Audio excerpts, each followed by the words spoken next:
Hey everyone, Cyrus here. Welcome to another episode of the Boxica podcast. I'm here with one of our awesome members, Dave. Hi, Dave. Hey, how you doing, Cyrus? I'm alright, mate. How are you? Yeah, good, thanks. So thank you for coming in today. And guys, I wanted to get Dave on the podcast because he's been a member at Boxica now for almost a year. And he's had an incredible fat loss journey during his time in Boxica. So we're going to get into that. Dave is living, breathing proof that you can lose a significant amount of weight and keep it off over the long term. So we'll get straight into it. You just told me your weight where you started 2019. Yeah, I think around December 2019, probably just pushing over the 120 kgs. So yep. Significant weight, even given the height. Yeah, and now you said hovering around? Yeah, steady around 92.5, 93 kilos. Amazing. So that is a 27 kilo drop in body weight over just about coming up to a year-long period. So back when you were 120 kilos, were you training? Very, very little. Okay. With the work, doing a lot of travelling, hotels, eating in hotels and not having time, 12 to 14 hour days, it was not always achievable. I think the exercise I got was always just entertaining the kids at the weekend, so very, very difficult with life and things before. Yeah. And nutrition? Bad. Lots of, not necessarily lots of alcohol, but lots of snacking, always eat good with the family, but sitting after dinner, watching TV, chilling out, maybe a glass of wine, biscuits, cheeses. So that was, but that accumulated over, a number of years probably. The biggest contributor to putting, the weight on. Yeah, yeah. Were you knowing what you know now?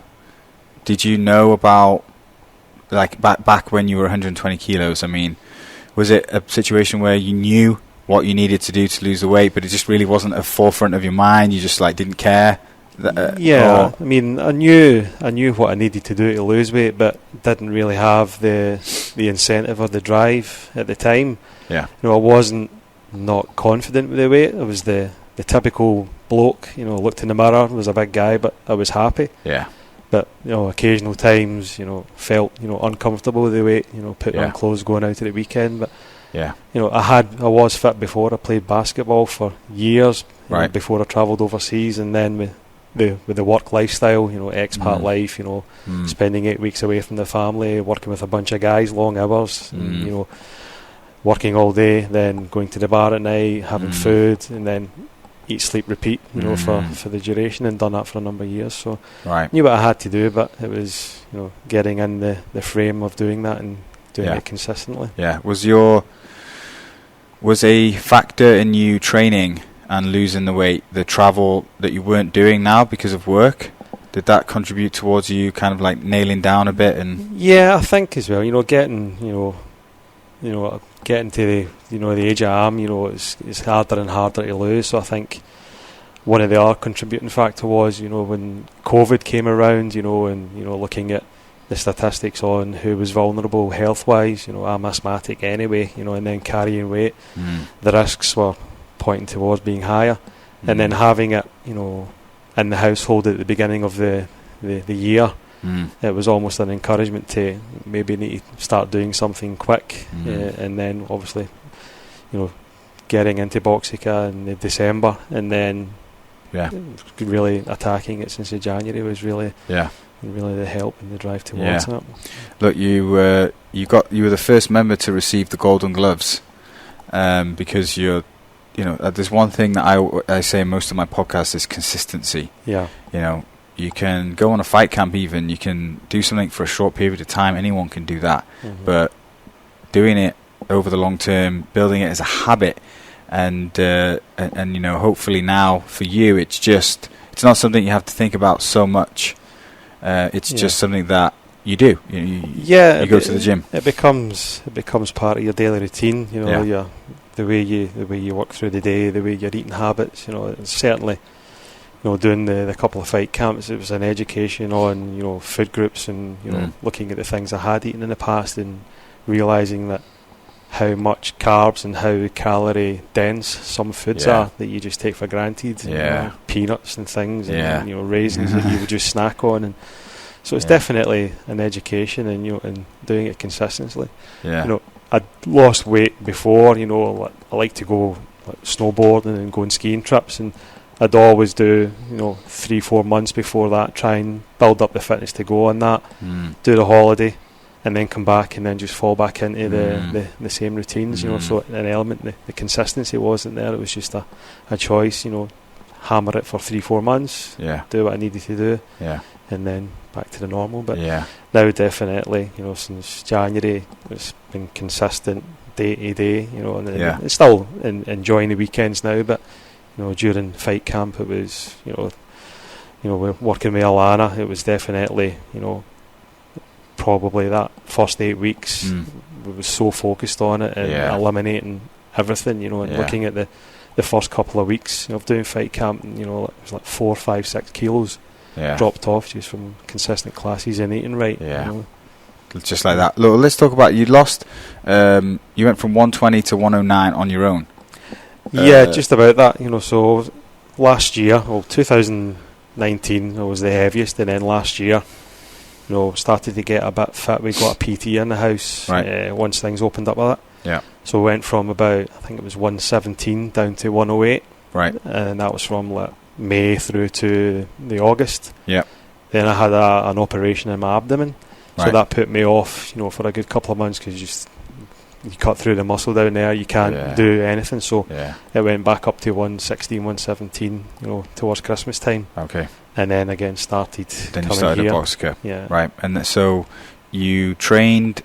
Did you join the fight camp immediately? No, we done basically from January. I think it was a January challenge to do as many classes within the month. Yes, I remember that. So we were obviously quarantined for 14 days. So as soon as we were allowed out, we came here every day. Amazing. And done, the next 4 weeks up to the start of the fight camp. So I'd lost 8 kilos just by coming here. Didn't really change the eating habits. Still going out to the weekends, still having brunches, seeing friends and things like that. So didn't really change any habit other than just exercise. And then when we done the fight camp, it was another 8-9 kilos on the first fight camp. So you lost. That's quite typical. Someone will start exercising. It's something extra they're doing in the, just by, if you just at completely zero, you just start exercising, you're burning calories. As long as you eat the same and you don't start eating more food, you will lose weight. But then you get to a point where you get to a sticking point, and this happened in a very short period of time for you, but people will train maybe for 6 months, and then they'll hit that level where it's like, okay, I can't lose any more weight now, I need to start. And that thing that you need to start doing is focusing on your nutrition. So I remember the fight camp, you were flying. Just from like day one, it was just like, it was almost, this is too easy. The weight was flying off you. And for some people it is very easy to lose weight. Some people it comes off slowly. And you just got to appreciate whatever you've got. If you've got the type of body that loses body fat slowly, or you've got it quickly, and it is what it is, and as long as you're making progress, it's fine. But yours was extremely fast. You dropped the weight off, but anyone could lose weight for a short period of time. It's keeping it off. So we did the first fight camp, lost a load of weight. What was your weight? Do you remember after the first one? Dropped down to just under 100 kgs. And then second one? Down to 92.5. 92.5, okay. So, and that was, and now you've been doing it a year. So 2 fight camps, consistently training the whole time throughout the whole year. And now, how long have you maintained this new I think the end of the second fight camp was the beginning of July.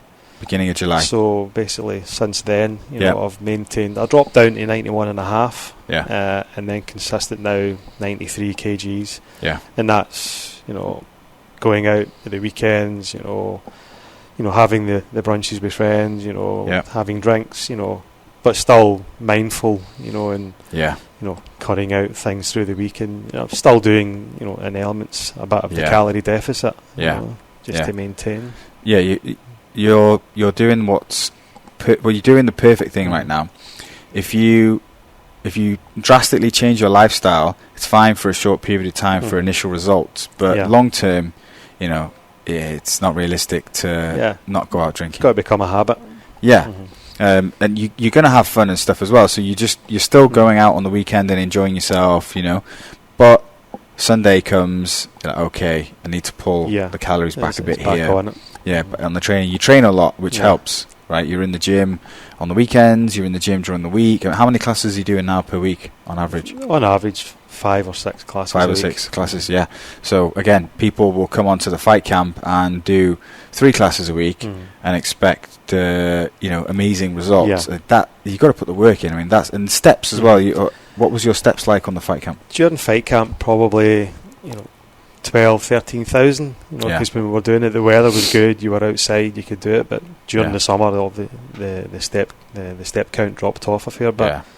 But it was about 13,000, 14,000 average. 13,000, 14,000. Yeah. So that's another thing. Like you're hitting your step now. How many steps are you doing nowadays? I think I checked the other day. It's about 11,000 average in the last couple of months. Amazing. So you're doing 11,000 on average, and you're not on a fight camp. You're just maintaining. Yeah.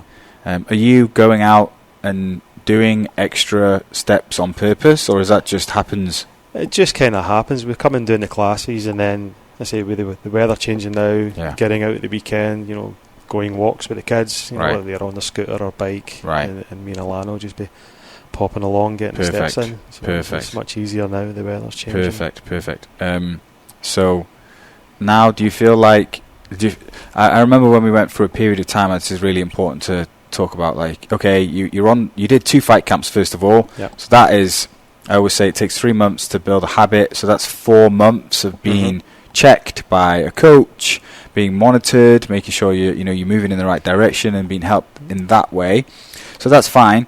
But I remember at some point you started talking about being really hungry and starting to get some cravings when we were on the fight camp, and I told you to take a break and a rest. Like, how did that? I think taking the break, doing that for a couple of weeks, and eating my calories and then some.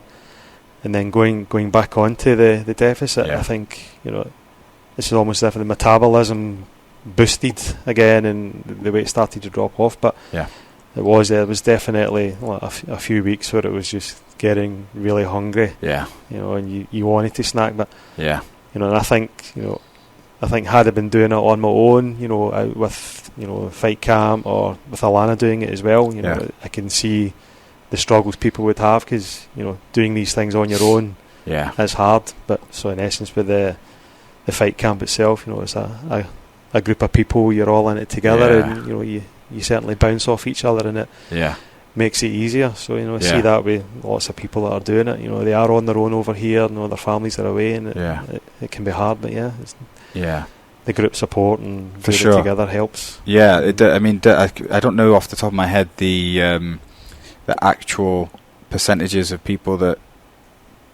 will go through a program like this and succeed in a group versus on their own, but it is much higher success rate in a group setting and with a coach. It just kind of like takes the guesswork out of it. Before, I mean, everyone knows what healthy food is. But if you're eating too much healthy food, it's not weight loss. You're not on a diet essentially. And I remember that when you were.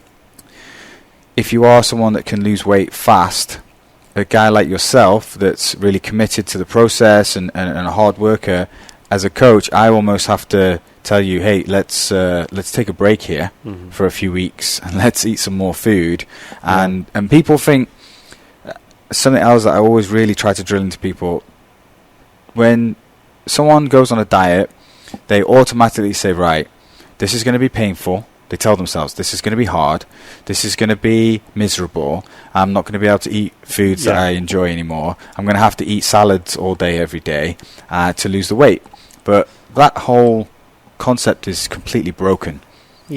And everybody that does a diet, it's, I'm doing this for 2 months, and stop. There's no thought, of long-term consistency. And so for you, it's like you would probably do that strict salad. You know, if I told you, Dave, going back to January, if I said, right, this is what we're going to do, you probably would have done that, right? Yeah. But then after it, you would have needed, a lot more guidance and help as to how you're going to implement this long term now. But let's say we give it to someone, chicken breast and broccoli, 3, 4, 5 days, 3, 4, 5 times a day for a week. After like 10 days to 2 weeks of that, if you get that far, you're going to break quite hard, and you're going to be off it. So was there any? So the whole point and the whole concept I'm trying to get at here is not being perfect every day. Yeah. Eating foods that you like to eat.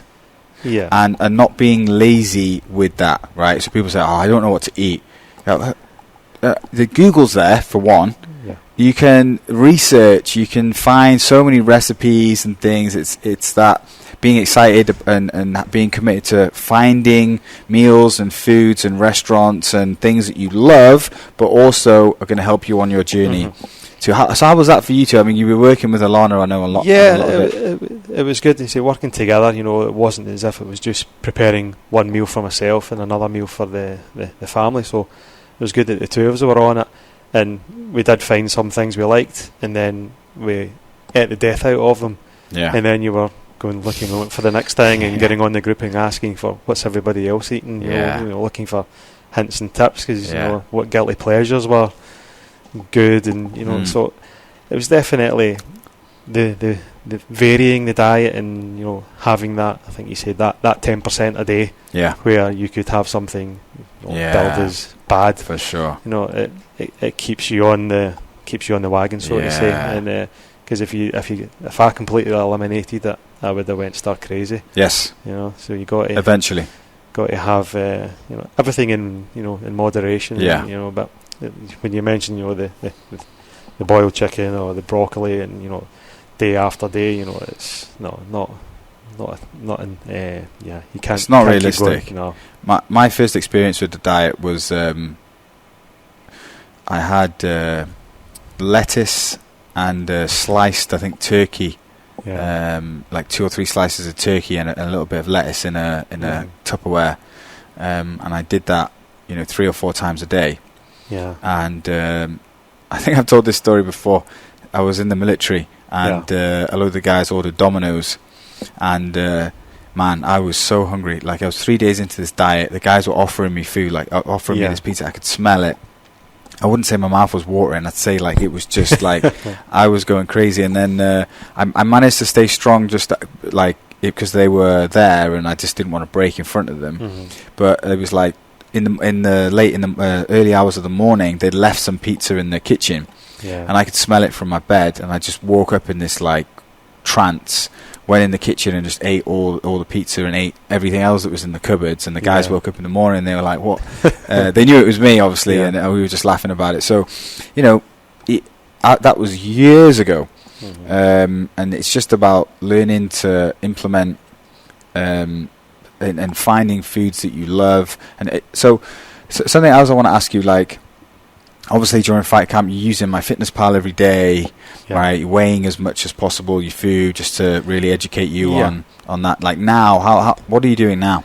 I still use the MyFitnessPal, but not necessarily weighing out too much, because just from doing it so often, it almost becomes not a guessing game. To look at what food groups, and then absolutely at the weekends, where possible, track sometimes. But obviously, if you're going out at the weekend and I know I'm still on a deficit through the week, so I won't track at the weekends and just enjoy my weekend. But certainly, every day, the Sunday to Thursday, I'll use the MyFitnessPal and just keeping tabs on it. More to not so much count the calories, but just keep an eye on the ratios for the carbs, proteins, and fats, and try and keep that correct. Yeah, you're doing a great job of it, and you've got to figure out what works for you, and weighing your food.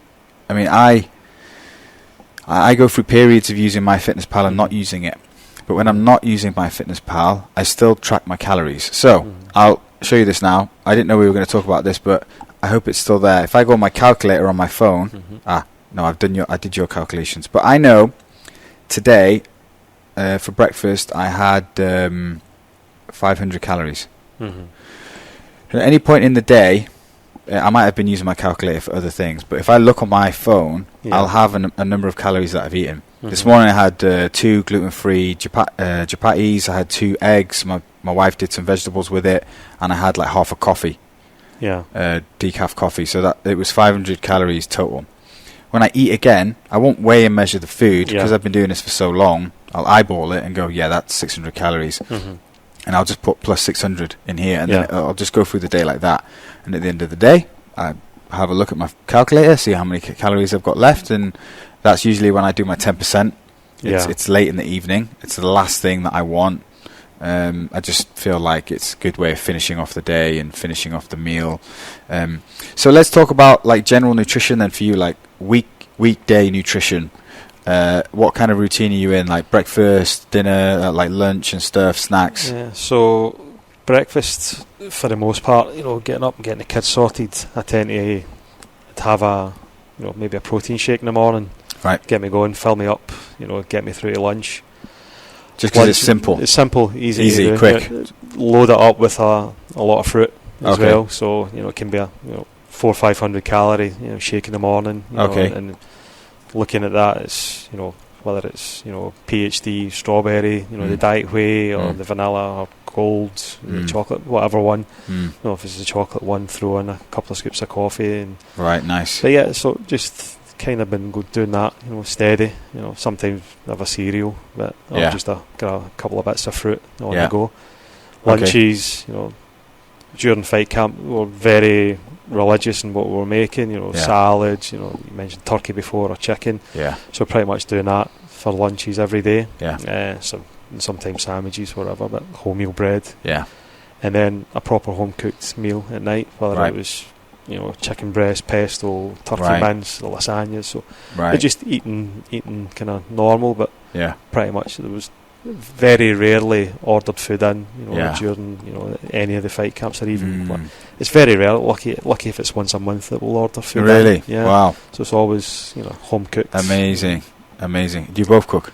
Yeah, both cook. That's fantastic. So I wish I had that in my house, but no, unfortunately, it doesn't work like that. We're ordering stuff almost on a daily basis. So that's your routine from roughly. And any snacks or anything in between that?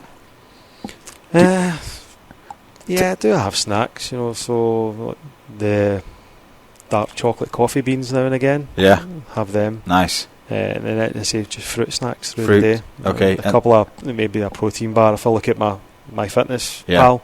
If I look at something's lacking on that, I'll eat a snack according to what I'm short on. Got it. Even coming in at night, if I've got a calorie deficit still, it'll be like a Greek yogurt and throw in some fig preserve or some other flavoured jam and just twist it up. So. Nice. What about the 10% that we spoke about? Like, is that something you do daily, or do you just do it when you feel like it? Or probably daily. Just sit at night. When you time to unwind for the night. Chill with a bit of telly on, or sit and chat with Alana. It'll be, the one you mentioned before, or we've seen on the fight camp was your rice cake with a microwaved Lindt chocolate on top. Do that. So that's that. But just something like a little bit of something sweet. It's not often savoury. It's a 10%, but certainly the sweet things. I feel like that example, a Lindt dark chocolate with a rice cake, I wouldn't necessarily, that's unhealthy, but it's something that is going to hit that sweet tooth, make you feel like satisfied mentally, physically, and just help finish off the day. Right now I'm into some new things. I've got ice cream's always one of my favourite.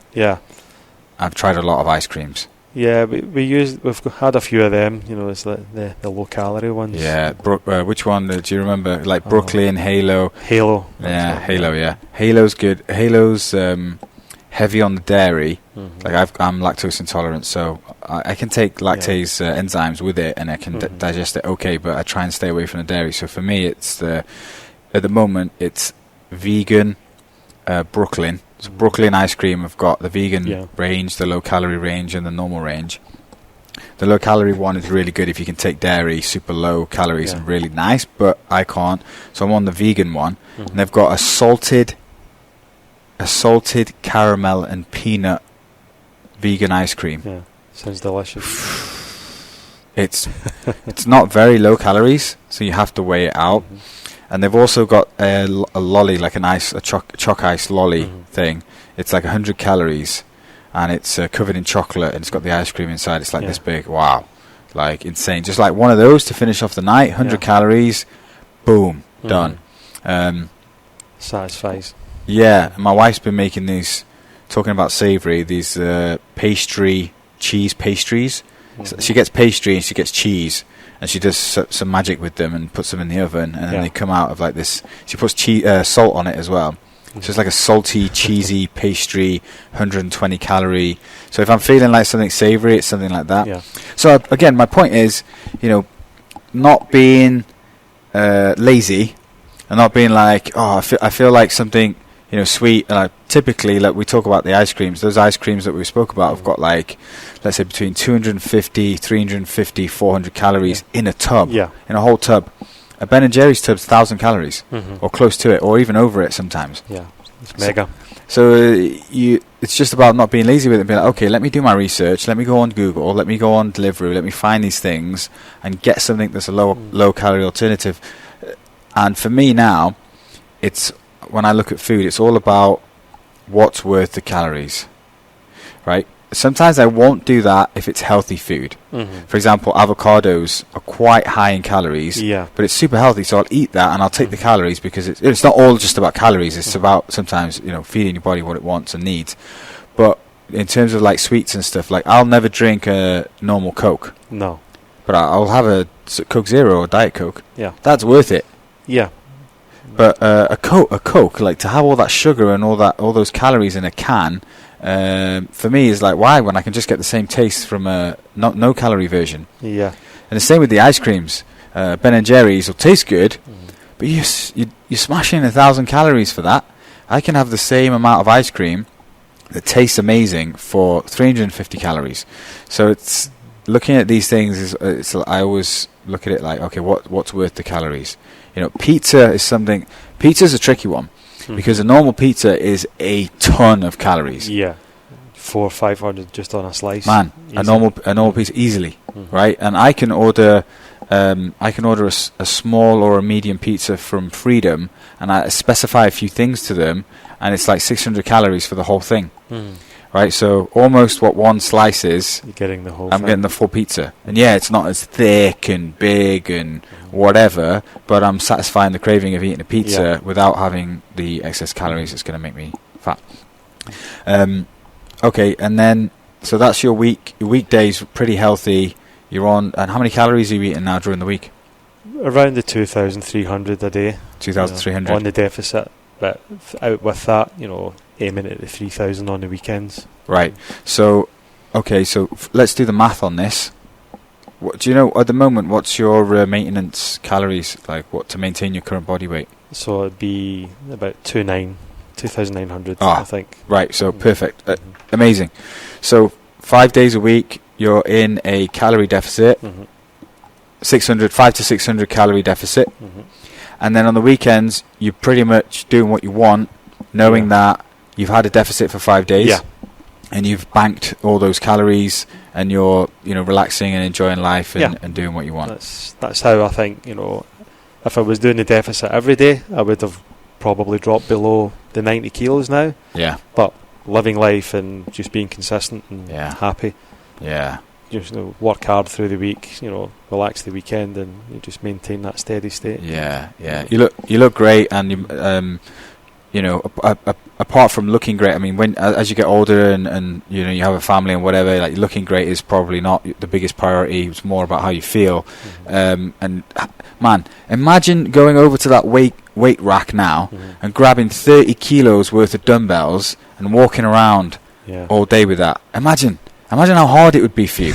You would be dying after 5 minutes walking down the road, man. Yeah. You'd be like, oh my God, driving your car, getting out the car, getting in the car, walking, going to the gym, exercising, being with your family. I mean, everything becomes exponentially harder carrying 30 kilos of extra weight. Yeah. You can imagine it now, right? It's crazy, but because you gain the weight slowly over time, you don't notice it. Your body just adapts. Yeah, you don't notice it, and I think looking back at pictures, Facebook's, every memory that comes up, a year ago, 2 years ago, and you're like, that didn't look like that. No way. And Alana's saying like, yeah, you did. So it's very much, you don't realise it because it's, I think from probably age when I came overseas, 27, 28, it's just been a slow, increment over year after year after year. Yeah. And you don't realise it until it's too late. Yeah. Yeah, and you look at yourself in the mirror, or you see a photo of yourself, and or someone makes a comment, and you're like, oh, damn, like, I am actually, need to sort it out. People usually realise when it's too late. I try and stay in tune with my body, and for me, like people say sometimes people say it's easy for you because X, Y, Z. No, if I eat food, I get fat, and I still want to eat, and I still have challenges with it all. The only thing that I have that being in the fitness industry that's a driving factor that helps me is people expect to see someone that looks in shape when you've been in the fitness industry for so long and you're preaching about this stuff. If you're delivering this, I need to believe it. Yeah, you need to see me doing it, right? I can't tell you, hey, go and eat that thing, and I go over in and eat that other thing. Yeah, I'm living it. So that is an extra thing that drives me, that you could say is more easier for me, because I've got all these members of Boxica looking at me. I've got people, clients, and I'm in the fitness industry, and I have to walk the walk. I'd probably do it anyway because I like the way it makes me feel. Yeah. I'm doing this for a reason because I'm passionate about it. I love it. But if I overeat, I get fat. Yeah. I'm not one of these lucky genetically gifted people that can eat whatever they want, and some people are like that, and it's great. But I'm not one of them. Mate, I don't want to drag this on. I think we've hit a lot of awesome points that people can take away. Is there anything else that's on your mind that you would like to say? No, I think it is hard, doing this, and consistency is the biggest part of it.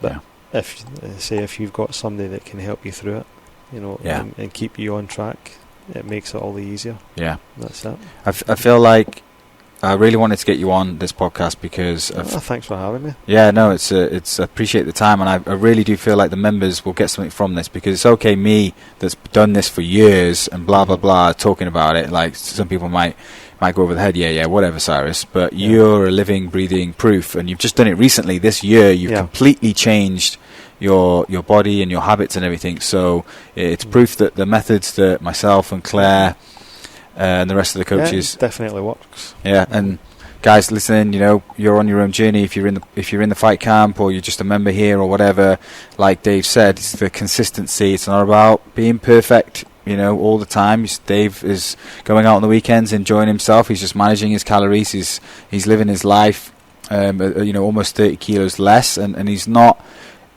struggling with it right now. It's just become a habit, so it's good. He's been doing it for a year. That's great. So if you're on this journey and you're just starting out, think about the long term.